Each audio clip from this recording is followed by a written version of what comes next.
Hello, and welcome back to another episode for the Project Seed Money podcast. My name is Sharissa Bradley, and I am so excited to be joined today with author Diana Colleen. Thank you so much for joining me and spending a little time with me today. I'm just excited to jump right in.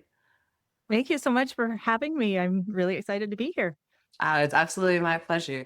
I just wonder, have you always wanted to be an author? No, this came as a total shock to me. I was a voracious reader when I was a kid, so I kind of absorbed story structure and how, books are kind of laid out. But I was never one of those people who's like, "Oh, I've got a book in me. I'm gonna write a book before I die." So this came to me through meditation. I've learned how to meditate in the last like 8 years or so, and it's a daily practice. And maybe 4 years ago, this idea kind of came in through a meditation about billionaires and psychedelics and climate change. And I kind of ignored it at first, but it kept coming. Like every time I'd meditate, this story would be like, "Hello, we're trying to talk to you." And at that time, I was working a job that I absolutely hated. And my partner was like, you're so unhappy. You've been talking about this idea. Why don't you quit your job and write this book? I was like, ah, that was terrifying to me because I'm like super independent. So like relying on somebody else to support me was like, what? I don't know if I can do that. So it was a massive leap of faith in him and in myself, knowing that, if this doesn't work out, I can get a job at another time. Like I know that I can always get a job. So I quit my job and I started writing, and I knew nothing, absolutely nothing about writing or the publishing industry.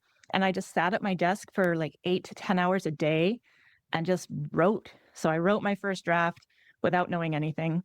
And I'm really glad that I didn't know anything at that point. And yeah, I never really got writer's block because when the story sort of stalled, I would meditate and it was given to me. So I kind of feel like the universe gave me this story. I think that's so relatable. Several people who have come on this podcast have said the story came to me and it was like knocking and it had to come out. Even people who had almost the entire book come to them in a dream. So Yeah. I definitely feel like that's a relatable experience for people, even though you're saying it like, oh, maybe that sounds a little bit wild, but like, no, I think authors relate to that. Yeah, yeah. Creativity is a really cool thing. Like people are inspired by so many different things, and I think that's fantastic. Oh yeah, I couldn't agree more. So then I wonder when you've got your first draft done, did you at that point think like you would try querying or that you would self-publish or what was your publishing journey like after you did that first draft? So after I did the first draft, I started talking about it, which I think is really important, to actually let people know that you're writing a book, because once you verbalize that to other people, it kind of tells yourself, "Hey, I got to do this." Right? There's kind of an accountability thing. And once I started telling people, how social media and stuff, your phone listens to you, and then you get ads for certain things. So I started getting all kinds of ads on my Facebook feed for like different courses and programs and stuff. And I was like, a query letter? I don't know what a query letter is. I'm like, but it seems important. So I took this course on query letters, which turned into me joining a writing group through that for a year, a paid writing group. And that was really eye-opening. My first critique group, going in thinking that I was all that. Having people tell me, your characters are flat, like I'm like, I don't know what that means. Or you have way too much exposition. I'm like, what is exposition? So I learned really fast, but I'm really glad I didn't know that stuff while I was writing my first draft, or I probably wouldn't have finished it. I think that's where they say like ignorance is bliss because if you are so unaware of what the journey holds for you, you could think like, oh, I got this. As soon as you get on it, you're like, I don't think I got this. Yeah, what have I done? I had no idea how much work this would be. But back to your question about querying and traditional publishing and all that. So I did do the querying. I think I probably around 100 queries, and I had a lot of interest. So I think I had somewhere around 30 requests for my manuscript, which is pretty good. That's That's a lot. amazing odds. Yes. Yeah, yeah. And I got different reasons for rejections, but I got 3 basically the same rejection from different agents saying, "I really wish that you'd sent this to me 2 years ago because this needs to be out now because it's so topical, it's so timely." And I was like, "I know." Right? Like, I didn't wanna wait another 2 years. Like, even if I signed an agent right then, it would probably still be another 2 years before the book was actually on the shelf. I'm like, "No, this needs to be out right now."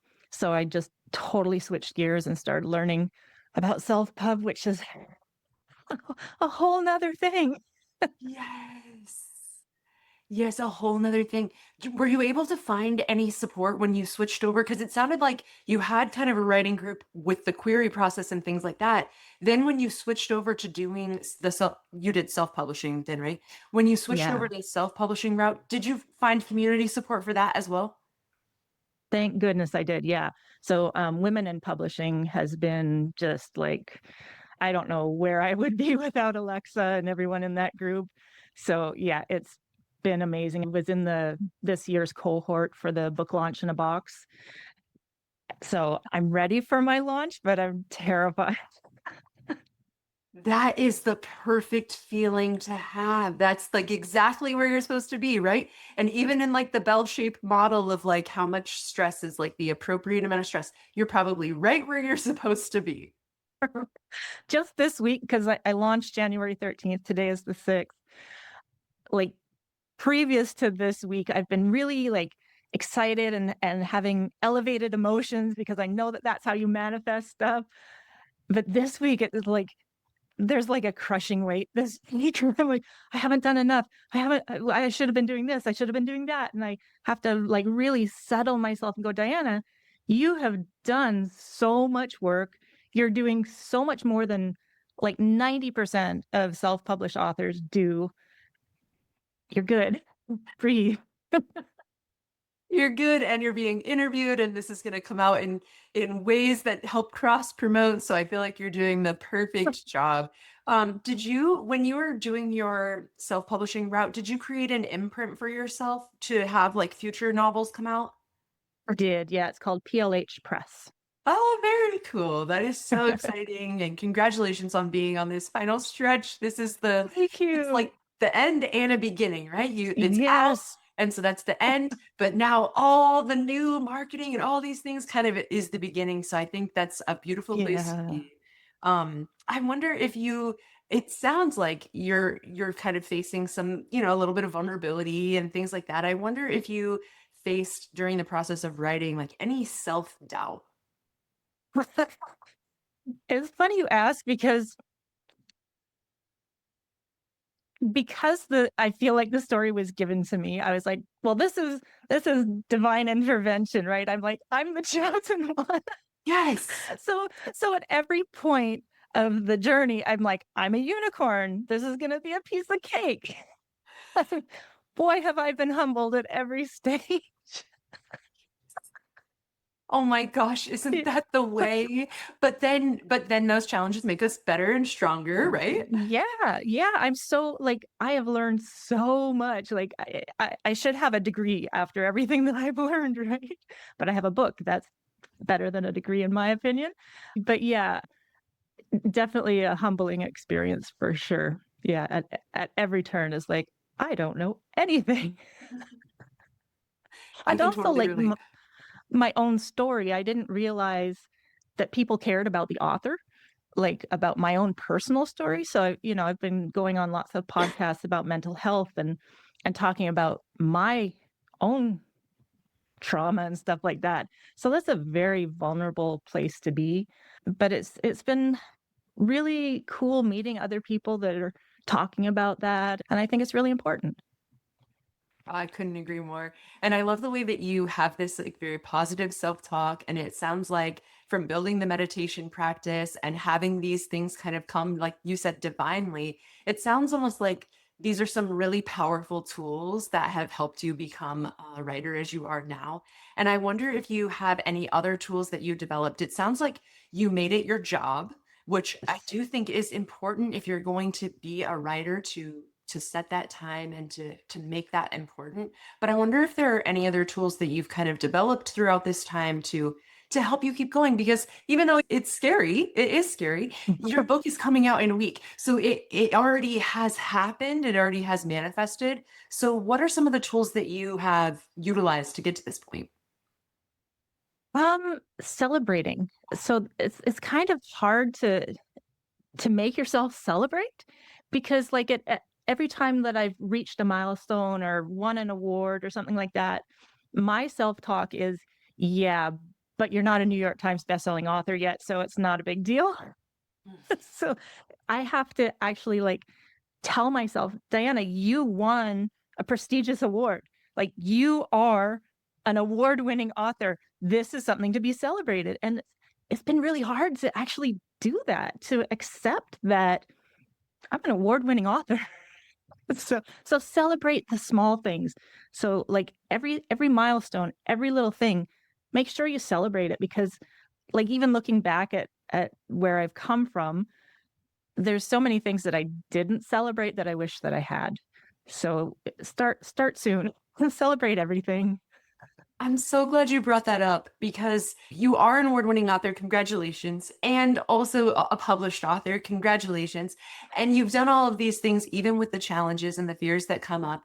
But I think what's so important to say is like we also have to develop the muscle of winning and celebrating. And and it isn't going to come with the accolades. Sometimes the accolades are even going to make us feel a little more uncomfortable because we don't know how to accept that or then to carry that. So I think that's so important to share because you can go out and apply for the awards and try to achieve all of these things, but if you don't ever if it doesn't ever really land, then it really wasn't for anything anyways. So I think that's important to say that there's also a muscle that has to be developed of celebrating ourselves, accepting the wins, carrying the Mhm. title. And I think that is really beautiful because it isn't just going to magically overnight be like, oh, I'm an award-winning author, I can set that down. No, it doesn't. It doesn't land because we're not used to accepting and celebrating ourselves.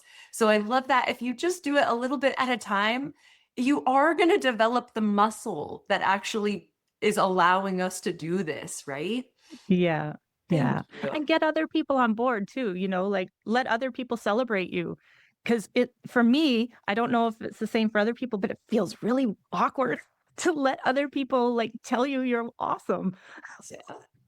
No, that is very relatable to me. And I've just started saying things to myself like I, that landed or like that didn't land and like why didn't that compliment land? So like trying to like kind of build that in of like it's okay to accept compliments and Yeah. celebratory achievement type compliments because Right. it's so good even if we are Yeah. to be humbled again at the next corner. Right. Which we will be. Now I'm prepared for the Yes. humbling. Oh, I totally agree. Diana, I wonder if you'll tell us a little bit about your book. Yeah, it's well, covers on my back there. So billionairism is a curable illness. I really want to coin the frame billionairism. So the book is near future speculative and it asks what if the only way to save the planet is to kidnap the billionaires destroying it. So it looks at billionairism as a mental illness rather than success that can be cured with psychedelic assisted therapy. I'm a psychedelic facilitator, so I can write about this from a lived perspective.